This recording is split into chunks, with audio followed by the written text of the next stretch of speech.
Good morning प्यारे बच्चों। आज हम लोग पादपों में समन्वय के बारे में पढ़ेंगे।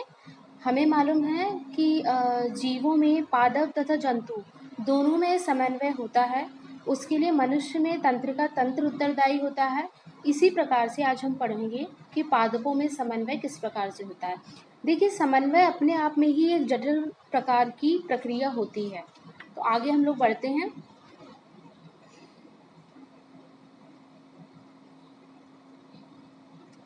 रासायनिक समन्वय के लिए पौधों में वृद्धि हार्मोन का संश्लेषण होता है।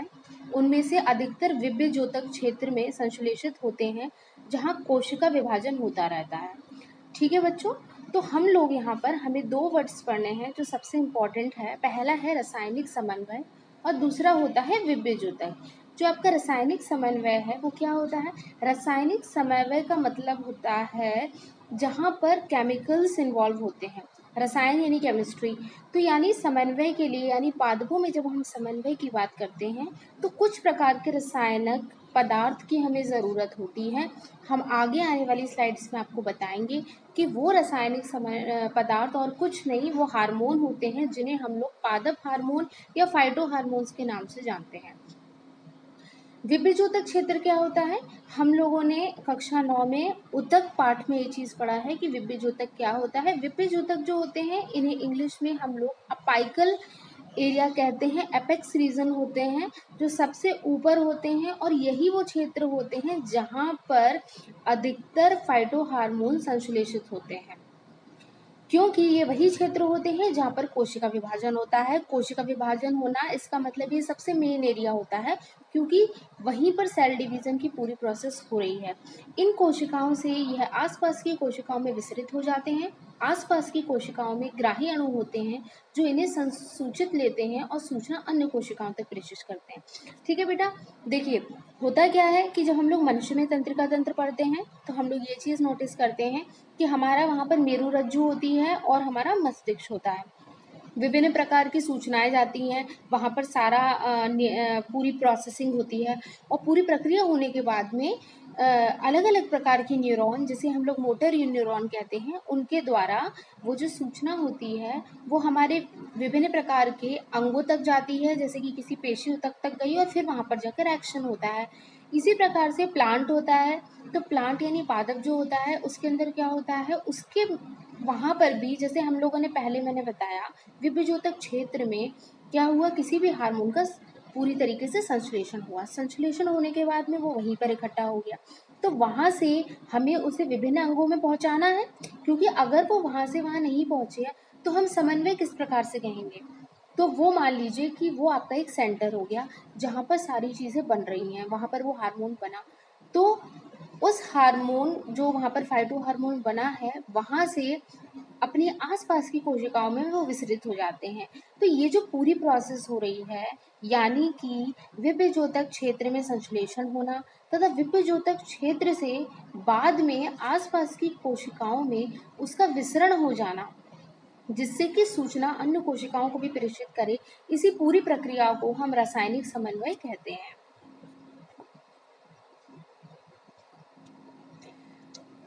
अब हम लोग पढ़ेंगे पादप हार्मोन क्या कहते हैं। पादप हार्मोन के लिए कुछ मुख्य बिंदु है जो मैं आपको बताना चाहती हूँ। पादप हार्मोन को प्राय हम लोग फाइटो हार्मोन भी कहते हैं। फाइटो हार्मोन को अगर हम लोग दो भागों में तोड़ेंगे तो ये शब्द दो भागों में बनता है, यानी फाइटो प्लस हार्मोन। हार्मोन हमें पता ही है कि वो एक प्रकार के रासायनिक पदार्थ हैं जो समन्वय के लिए बहुत ही ज़्यादा उत्तरदायी होते हैं, और फाइटो जो टर्म है ये हम लोग प्लांट्स के लिए यूज़ करते हैं, यानी पादप के लिए यूज़ करते हैं। तो साइंटिफिक लैंग्वेज में पादप हार्मोन को हम लोग फाइटो हार्मोन भी कहते हैं। तो आइए हम लोग सीखते हैं फाइटो हार्मोन होते क्या है। फाइटो हार्मोन वो रसायन होते हैं जो पौधों के विकास को विनियमित करते हैं। पादप हार्मोन संकेत अणु होते हैं और बहुत कम परिमाण में इनका उत्पादन पौधों में ही होता है। तो सबसे इम्पॉर्टेंट चीज़ जो यहाँ पे नोट करने की है वो ये है कि बहुत ही ज़्यादा मात्रा में नहीं होते हैं ये सिर्फ उतनी ही मात्रा में, कम मात्रा में उत्पादित होते हैं जितनी कि हमारे पादप को उसकी आवश्यकता है। हार्मोन स्थानीय रूप से लक्षित कोशिकाओं में कोशिकीय प्रक्रियाओं को विनियमित करते हैं, और जब यह पौधों में दूसरे स्थानों पर पहुंचते हैं तो वहाँ की कोशिकीय प्रक्रियाओं को विनियमित करते हैं। जो मैंने आपको पिछली स्लाइड में बताया ही, मान लीजिए ये विभेद्योतक क्षेत्र यानी एपेक्स रीजन में बनते हैं, वहाँ पर ये उत्पादित होने के बाद में ये वहीं पर संग्रहित नहीं होंगे, ये वहाँ से आसपास की कोशिकाओं में भेजे जाएंगे, जिसके द्वारा सूचना विभिन्न अंगों तक पहुँचे। पौधों में जानवरों की तरह हार्मोन के उत्पादन और श्रावण के लिए ग्रंथियां नहीं होती। मैं आपको आगे वाली स्लाइड में बताऊंगी कि जानवरों में या जीव जंतु में किस प्रकार से समन्वय होता है, वहां पर हम ग्रंथि पढ़ेंगे। फिलहाल के लिए आप लोग ये समझ लीजिए कि मनुष्य में विभिन्न प्रकार की ग्रंथि होती है। बहुत छोटी क्लास से हम लोग पढ़ते आ रहे हैं कि सबसे बड़ी ग्रंथि मनुष्य में कौन सी होती है, तो हम लोग जवाब देते हैं यकृत। इसी प्रकार से अलग अलग प्रकार की ग्लैंड्स जो ग्रंथि कही जाती हैं, जैसे एंडोक्राइन ग्लैंड, एक्सोक्राइन ग्लैंड्स, तो इस तरीके की ये जो फीचर है ये हमारे पादपों में नहीं है। पादप हार्मोन पौधे को निश्चित आकार देने के साथ बीज विकास, पुष्पण का समय, फूलों के लिंग, पत्तियों और फलों के बुढ़ापा के लिए उत्तरदायी होते हैं। हम लोग प्राय पौधों को देखते हैं, एक समय पर हमें दिखता है कि पौधा बहुत ही हष्ट पुष्ट दिखाई देता है, पोषण युक्त दिखाई देता है, और कुछ समय के बाद हम देखते हैं कि वो अपनी कुछ पत्तियां नीचे झड़ रही हैं, कुछ पत्तियों का नवनिर्माण हो रहा है, कुछ फूलों का नवनिर्माण हो रहा है। तो इन सब के पीछे पादप हार्मोन ही उत्तरदायी होते हैं। पादप हार्मोन उन ऊतकों को नीचे या ऊपर की ओर बढ़ाते हैं, ठीक है, पत्ती और तने के विकास, फल विकास और पक्वन, पादप की दीर्घायु और यहाँ तक कि उसकी मृत्यु को भी प्रभावित करते हैं। ऊतक आप सबको पहले से ही विदित है। ऊतक एक प्रकार की कोशिकाओं का समूह होता है जो किसी विशेष प्रकार के कार्य के लिए उत्तरदायी होती है। जैसे कोशिका क्या होती है, कोशिका संरचनात्मक तथा क्रियात्मक इकाई होती है, सबसे छोटी तथा सबसे महत्वपूर्ण इकाई होती है। तो उसी प्रकार से जब एक प्रकार की कोशिकाएं एक प्रकार का समूह बना लें, वह मिलकर किसी एक प्रकार के विशेष कार्य के लिए उत्तरदायी हो, तो उस प्रकार की कोशिकाओं के समूह को हम ऊतक कहते हैं। पादपों में मुख्यतः 5 प्रकार के हार्मोन पाए जाते हैं, जैसे कि ऑक्सिन, जिब्रेलिन, साइटोकाइनिन, इथाइलिन और एब्सिसिक अम्ल। तो हम लोग अब इनके बारे में एक एक करके पढ़ेंगे। मैं फिर से दोहराती हूँ, 5 प्रकार के हार्मोन पाए जाते हैं, ऑक्सिन, जिब्रेलिन, साइटोकाइनिन, इथाइलिन और एब्सिसिक अम्ल। सबसे पहले है ऑक्सिन हार्मोन। ऑक्सिन हार्मोन की खोज 1880 में डार्विन ने की थी। इसका सबसे अधिक निर्माण वर्दी शिरों के शीर्ष पर होता है। ऑक्सीजन की खोज बैंड ने चाई में की थी। इसके प्रभाव से केवल अग्रकलिका में वृद्धि होती है और वह पदार्थ जो परोवा की कोशिकाओं में वर्गीकरण प्रदान करते हैं। देखिए, जो आपका ऑक्सिन वर्ड है, ये ऑक्सिन को हम एपिकल वर्ड से एसोसिएट कर सकते हैं, ठीक है। एपेक्स यानी क्या होता है, किसी का भी शीर्ष। आप लोगों ने देखो, मैं उदाहरण से आपको समझाती हूँ कि जब हम लोगों ने अपने बगीचे में देखी होती है, तो हम क्या करते हैं कि बगीचे जब बढ़ जाते हैं तो हम सब अपने बगीचों में एक सुंदर आकार देने के लिए हम कटिंग करते हैं। तो कटिंग करने का एक विशेष प्रकार का तरीका होता है। आप देखेंगे कि ऊपर से कटाई शुरू करी जाती है, ऐसा नहीं है कि कहीं से भी कटाई शुरू कर दी। इसलिए करते हैं क्योंकि जो विभेद्योतक क्षेत्र होता है, जो आपका जो वर्दी सिरों का जो शीर्ष होता है, वो वह क्षेत्र होता है जहाँ पर बहुत ही अच्छी गति से सेल डिवीजन हो रहा है, यानी कोशिका विभाजन हो रहा है। तो वही उसी प्रकार का जो वर्दी शिरों के शीर्ष होता है, यहीं पर ऑक्सिन हार्मोन सबसे ज्यादा संख्या में संश्लेषित होता है। तथा ये क्यों जरूरी है, इसके 3 मुख्य काम हैं। पहला है प्रकाश अनुवर्तन में सहायक होता है, दूसरा है गुरुत्वानुवर्तन में सहायक है, और तीसरा है कि विभिन्न प्रकार के यह निर्माण में सहायक होता है। अब मैं आपको समझाती हूँ प्रकाश अनुवर्तन क्या होता है। प्रकाशानुवर्तन को हम लोग इंग्लिश में फोटोट्रोपिज्म कहते हैं। किसी जीव की ऐसी वृद्धि होती है जो प्रकाश उद्दीपन से प्रभावित हो। प्रकाश उद्दीपन से प्रभावित होना यानी प्रकाश हो तो उसका विकास होगा, प्रकाश नहीं है तो उसका विकास नहीं होगा। यह सबसे अधिक पौधों में देखा जाता है। आप लोग नोटिस कर सकते हैं अपने घर में कि जिस प्रकार से सूर्य की दिशा होती है, जिस प्रकार से सूर्य की किरणें पड़ती हैं, तो हमारा पौधा प्राय उसी दिशा की ओर मुड़ जाता है। तो ये जो उसका मूवमेंट है, ये जो उसने एक प्रकार का वृद्धि कर रहा है वो सूर्य की किरणों की तरफ, इसी को हम लोग प्रकाशानुवर्तन कहते हैं, यानी प्रकाश के प्रति अनुवर्तन। प्रकाश की ओर बढ़ने को धन प्रकाशानुवर्तन कहते हैं, जैसे हम लोग पॉजिटिव फोटोट्रोपिज्म कहते हैं, और दूसरी ओर बढ़ने को ऋण प्रकाशानुवर्तन यानी नेगेटिव फोटोट्रोपिज्म कहते हैं। फोटोट्रोपिज्म को आप लोग आराम से पेड़ के एग्जांपल से मैं आपको समझाती हूँ। जैसे कोई पौधा सूर्य की किरण की तरफ बढ़ रहा है, तो क्योंकि वो उसकी तरफ पॉजिटिव डायरेक्शन में बढ़ रहा है, इसीलिए इसे हम पॉजिटिव फोटोट्रोपिज्म यानी धन प्रकाशानुवर्तन कहेंगे। पर जब हम लोग रूट्स के डायरेक्शन में देखेंगे, यानी जड़ों के डायरेक्शन में देखेंगे, तो जड़ कैसी बढ़ रही है? जड़ नीचे की तरफ बढ़ रही है, जड़ ऊपर की तरफ नहीं बढ़ रही है। तो इसीलिए जो जड़ का जो डायरेक्शन है, यानी रूट का जो डायरेक्शन है, वो नेगेटिवली फोटोट्रोपिज्म, यानी वो नेगेटिव फोटोट्रोपिज्म को फॉलो कर रहा है। यानी जो जड़ के केस में हम लोग देखेंगे तो वो किस प्रकार का है? वो है ऋण प्रकाशानुवर्तन। ठीक है। सेकंड पॉइंट जो है वो आपका गुरुत्वानुवर्तन में सहायक है। गुरुत्वानुवर्तन में जो सबसे मुख्य शब्द है वो है गुरुत्वा। गुरुत्वाकर्षण से आया है, यानी ग्रेविटेशन, ग्रेविटी। ठीक है। तो किसी भी जीव की ऐसी वृद्धि होती है जो गुरुत्वाकर्षण बल के उद्दीपन से प्रभावित हो। यह बड़ा गुरुत्वाकर्षण की ओर हो तो उसे धन गुरुत्वाकर्षण कहते हैं, और यही वह विपरीत डायरेक्शन में हो तो उसे ऋण गुरुत्वाकर्षण कहते हैं, या ऋण गुरुत्वानुवर्तन कहते हैं। तो इसी तरीके से हम लोग फिर से मैं आपको पत्तियों का और रूट्स का एग्जांपल दूंगी। तो जड़ के केस में गुरुत्वानुवर्तन किस प्रकार का है? धन गुरुत्वानुवर्तन है। क्यों? क्योंकि वो गुरुत्वाकर्षण बल यानी पृथ्वी की तरफ बढ़ रही है। ये तो हमें पता ही है कि जड़ों का डायरेक्शन जड़ किस तरफ पड़ती है? नीचे की तरफ। ठीक है। तो जड़ों के केस में गुरुत्वानुवर्तन धन होगा, यानी पॉजिटिव जियोट्रोपिज्म होगा, जबकि जड़ों के केस में फोटोट्रोपिज्म किस तरीके का होगा? नेगेटिव होगा। और लीव्स के केस में, यानी पत्तों के केस में, जो आपका फोटोट्रोपिज्म होगा वो कैसा होगा? पॉजिटिव होगा। और आपका जो जियोट्रोपिज्म होगा वो कैसा होगा? नेगेटिव होगा। अगला हार्मोन जो है वो है आपका जिब्रेलिन हार्मोन। इसकी खोज 1928 ईस्वी में कुरुसेवा ने की थी।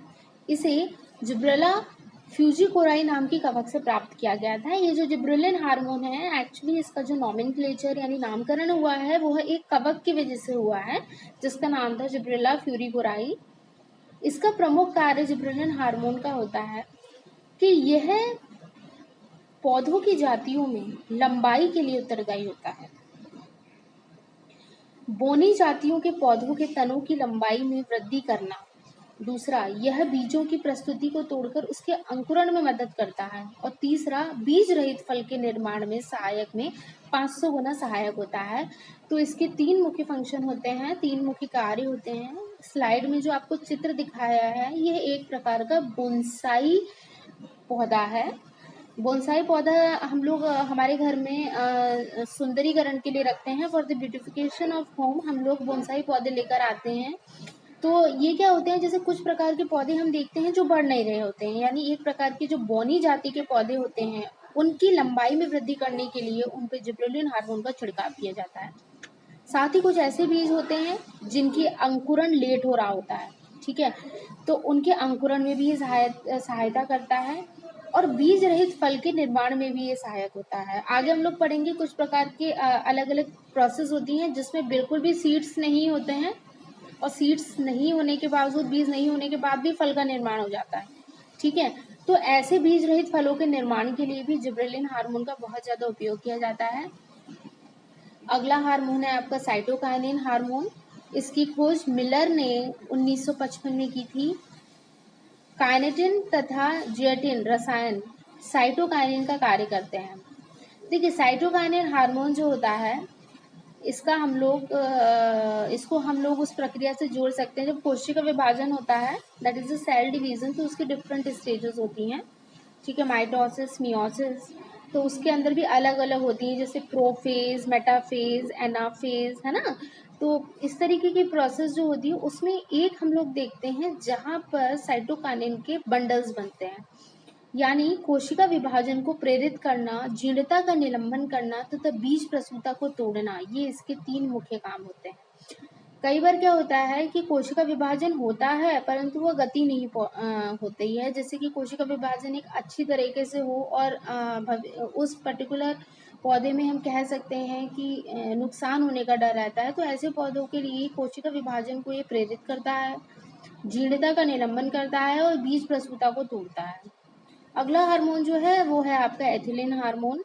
एथिलीन हार्मोन जो होता है यह एकमात्र गैसीय प्राकृतिक वृद्धि नियंत्रक हार्मोन है। ये चीज़ बहुत ही इम्पोर्टेंट है, बहुत ही नोटवर्दी है फ्रेंड्स, कि अभी तक जो हम लोगों ने हार्मोन देखे हैं वो गैसीय अवस्था में नहीं थे। जो एथिलीन हार्मोन होता है ये एकमात्र गैसीय प्राकृतिक वृद्धि नियंत्रण हार्मोन है। इसका मुख्य काम फलों को पकाने का काम करते हैं। हम लोग नॉर्मली देखते हैं कि कच्चे केलों को लाकर हम उन्हें पका सकते हैं, तो हम एक प्रकार की उसमें हम लोग जो हार्मोन यूज़ कर रहे हैं वो एथिलीन हार्मोन ही होता है।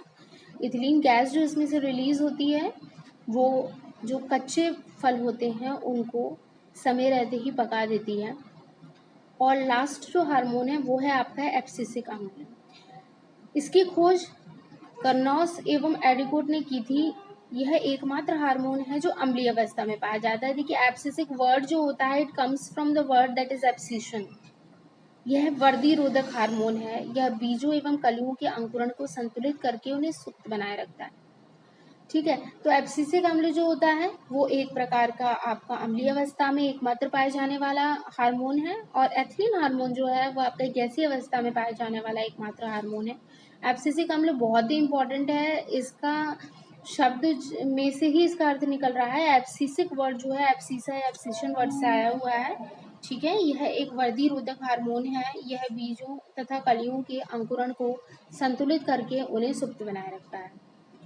तो आज हम लोगों ने पादपों में समन्वय के बारे में पढ़ा है, किस प्रकार से समन्वय होते हैं। एक बार फिर से दोहराती हूँ कि हमारे जो पादप होते हैं उसमें प्राय 5 प्रकार के मुख्य फाइटो हार्मोन्स होते हैं। पहला होता है ऑक्सिन, दूसरा होता है जिब्रेलिन, तीसरा होता है साइटोकाइनिन, चौथा होता है एथिलीन और पांचवा होता है एब्सिसिक अम्ल। देखिए पांचों ही प्रकार के हार्मोन अपने अपने विभिन्न कार्यों के लिए उत्तरदायी होते हैं। हर हार्मोन इम्पॉर्टेंट है। जिस प्रकार किसी भी प्रकार के पौधे में सपोज हम लोग ये कहते हैं कि बौना पौधा है, लंबाई से रिलेटेड समस्या है, तो जिब्रेलिन का छिड़काव किया जाएगा। ठीक है, कोई कच्चे फल है उन्हें पकाना है तो एथिलीन हार्मोन का। तो कुल मिला के जो जितने प्रकार के फाइटो हार्मोन्स हैं यह पौधों में समन्वय का कार्य करते हैं और यह बहुत ही ज़्यादा उत्तरदायी होते हैं जो पौधों में जो नियंत्रण होता है उसके लिए। फ्रेंड्स, अगर आपको मेरी वीडियो पसंद आई हो तो आप इसे सब्सक्राइब कीजिए और जल्द ही मैं अगली वीडियो लेकर आपके सामने फिर से प्रस्तुत होंगी। तब तक के लिए good luck. Thanks for watching the video. Kindly subscribe it.